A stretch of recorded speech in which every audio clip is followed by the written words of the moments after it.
ঠাকুর সমাধিস্থ, অনেকক্ষণ ভাবাবিষ্ট হইয়া বসিয়া আছেন। দেহ নড়িতেছে না, চক্ষু স্পন্দহীন, নিঃশ্বাস পড়িতেছে কিনা বোঝা যায় না। অনেকক্ষণ পরে দীর্ঘ নিঃশ্বাস ফেলিলেন, যেন ইন্দ্রিয়ের রাজ্যে আবার ফিরিয়া আসিতেছেন। শ্রীরামকৃষ্ণ প্রাণকৃষ্ণের প্রতি।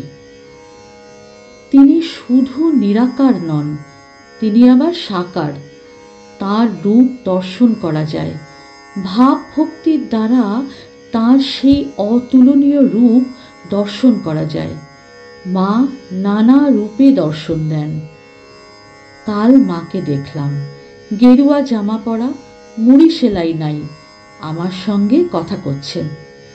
আর একদিন মুসলমানের মেয়ে রূপে আমার কাছে এসেছিলেন, মাথায় তিলক কিন্তু দিগম্বরী।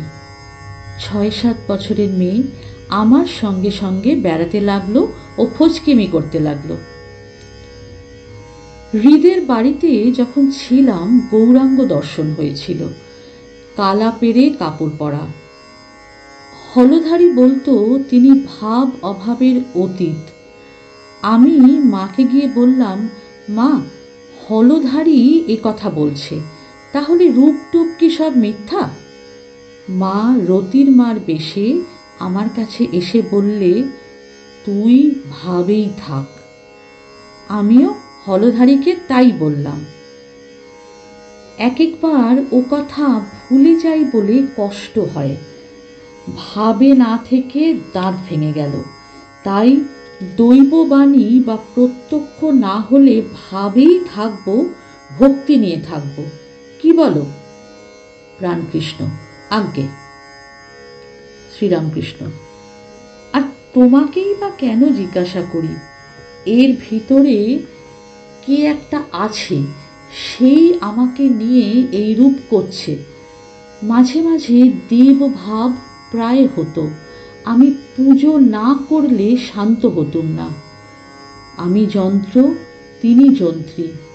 তিনি যেমন করান তেমনি করি, যেমন বলান তেমনি বলি।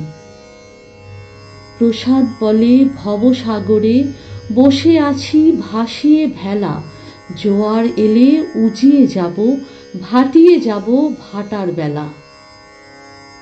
ঝড়ের ইটো পাতা কখনো উড়ে ভালো জায়গায় গিয়ে পড়ল, কখনো বা ঝড়ের নর্দমায় গিয়ে পড়ল, ঝড় যেদিকে লয়ে যায়। তাঁতি বললে, রামের ইচ্ছায় ডাকাতি হলো, রামের ইচ্ছায় আমাকে পুলিশে ধরলে, আবার রামের ইচ্ছায় ছেড়ে দিলে। হনুমান বলেছিল, হে রাম, শরণাগত শরণাগত, এই আশীর্বাদ করো যেন তোমার পাদপদ্মে শুদ্ধা ভক্তি হয়, আর যেন তোমার ভুবন মোহিনী মায়ায় মুগ্ধ না হই। কোলা ব্যাং মুমূর্ষু অবস্থায় বললে, রাম, যখন সাপে ধরে তখন রাম রক্ষা করো বলে চিৎকার করি, কিন্তু এখন রামের ধনুক বিঁধে মরে যাচ্ছি, তাই চুপ করে আছি। আগে প্রত্যক্ষ দর্শন হতো এই চক্ষু দিয়ে, যেমন তোমায় দেখছি। এখন ভাবাবস্থায় দর্শন হয়। ঈশ্বর লাভ হলে বালকের স্বভাব হয়। যে যাকে চিন্তা করে তার সত্তা পায়। ঈশ্বরের স্বভাব বালকের ন্যায়। বালক যেমন খেলাঘর করে, ভাঙে, গড়ে, তিনিও সেইরূপ সৃষ্টি স্থিতি প্রলয় করছেন।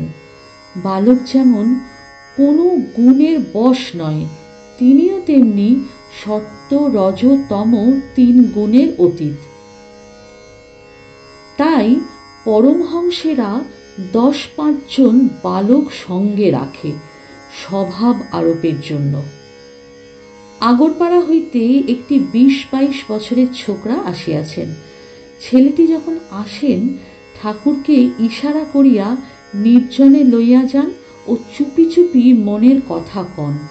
তিনি নূতন যাতায়াত করিতেছেন। আর ছেলেটি কাছে আসিয়া মেঝেতে বসিয়াছেন। শ্রীরামকৃষ্ণ ছেলেটির প্রতি।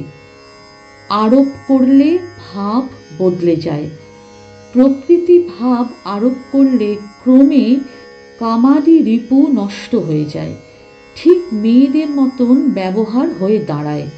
যাত্রাতে যারা মেয়ে সাজে তাদের নাইবার সময় দেখেছি মেয়েদের মতো দাঁত মাজে, কথা কয়। তুমি একদিন শনি মঙ্গলবারে এসো। প্রাণকৃষ্ণের প্রতি। ব্রহ্ম ও শক্তি অভেদ। শক্তি না মানলে জগৎ মিথ্যা হয়ে যায়। আমি, তুমি, ঘরবাড়ি, পরিবার সব মিথ্যা। ওই আত্মাশক্তি আছেন বলে জগৎ দাঁড়িয়ে আছে। কাঠামোর খুঁটি না থাকলে কাঠামোই হয় না। সুন্দর দুর্গা ঠাকুর প্রতিমা হয় না। বিষয় বুদ্ধি ত্যাগ না করলে চৈতন্যই হয় না, ভগবান লাভ হয় না। বিষয় বুদ্ধি থাকলেই কপটতা হয়। সরল না হলে তাকে পাওয়া যায় না। ऐसी भक्ति कर घट भीतर छोड़ कपट चतुराई, सेवा बंदी और अधीनता सहज मिली रघुराई। যারা বিষয় কর্ম করে, আফিসের কাজ কি ব্যবসা, তাদেরও সত্যেতে থাকা উচিত। সত্য কথা কলির তপস্যা। রামকৃষ্ণ। মহানির্বাণ মন্ত্রে এরূপ আছে। শ্রীরামকৃষ্ণ। হ্যাঁ, ওইগুলি ধারণা করতে হয়।